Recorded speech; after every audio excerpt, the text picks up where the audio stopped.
सा मिड और small cap 250-550 points की जो कल हमने गिरावट देखी, क्या इनके लिए कोई खतरे की घंटी बजती दिख रही है? ये बहुत अच्छा सवाल है नेहा, और इसमें इस सवाल को इस तरीके से समझना चाहिए कि चले कितना।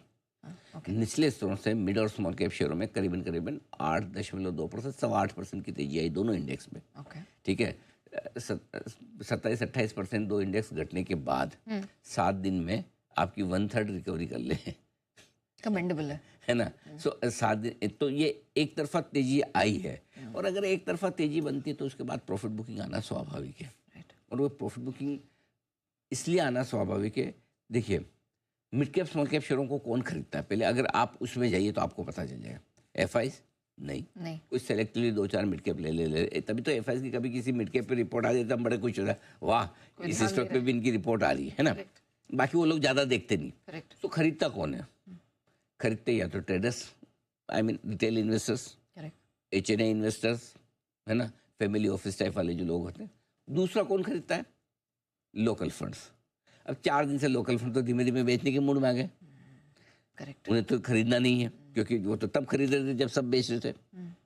8% नीचे था जब इंडेक्स, सब खरीद रहे थे, तो उनका सपोर्ट गया। करेक्ट। और अब बचे हुए इन्वेस्टर्स का, अगर उन्हें ये लगता है कि मेरे तो मिड कैप स्टॉक जो निचले स्तर से 30-40% 3 दिन में ऊपर आ गए, तो मैं तो खरीदने के बजाय प्रॉफिट बुक करूंगा, तो खरीदे कौन फिर? तो कल जो प्रॉफिट बुकिंग आई है इनमें, वो इस वजह से आई। और ये अच्छी बात है, ये डर बना रहना चाहिए और कॉन्फिडेंस नहीं होना चाहिए। जब आप ओवर कॉन्फिडेंट हो जाए ना कि अब ये तो घटेंगे नहीं, तभी झटके ज़्यादा लगते हैं। खतरा जहाँ तक सवाल है, फिलहाल कोई खतरे की बात नहीं।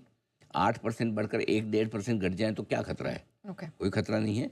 लेकिन एक चीज़ जो बहुत साफ है मिड कैप और स्मॉल कैप शेयर में, वो ये, कोई भी शेयर किसी भी भाव पर आप मिड कैप स्मॉल कैप में खरीदेंगे, पैसा बनाएंगे, तो इस साल ऐसा बहुत मुश्किल है। ये साल 2023 था, आपने कुछ भी खरीदा, 2024 तक आपका चलता रहा, साल भर आपने बहुत मजे किए हैं। करेक्ट। कोई भी शेयर किसी भी भाव पे, एक्स चला इसलिए वाई ले लूँ, वाई चला इसलिए जेड ले लूँ, ये सेक्टर चला इसलिए वो सेक्टर ले लूँ, इस सेक्टर में ये चल गया इसलिए वो ले लूँ। ये बहुत आसान समय था पैसा बनाने का, वो आसान समय निकल गया।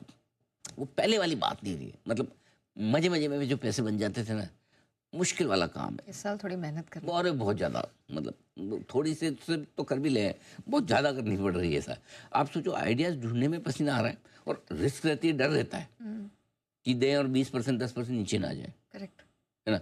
तो वो कॉन्फिडेंस की कमी तो ही है। इसलिए अच्छी रिकवरी के बाद इनमें स्टॉक सिलेक्शन और ज़्यादा अहम है। यानी कि कोई भी शेयर आप औने पौने दामों पे आप ऐसा ना खरीद लें कि भाई जो भी है ले लो यार, कल नहीं मिलेगा, वैसा नहीं। तो कल कम से कम mid cap small cap share ने आपको एक आईना दिखाया है, सोच समझ के खरीदिए, दैट्स इट। ठीक है, चलिए सर, स्टॉक सिलेक्शन का तो मार्केट है, लेकिन कल का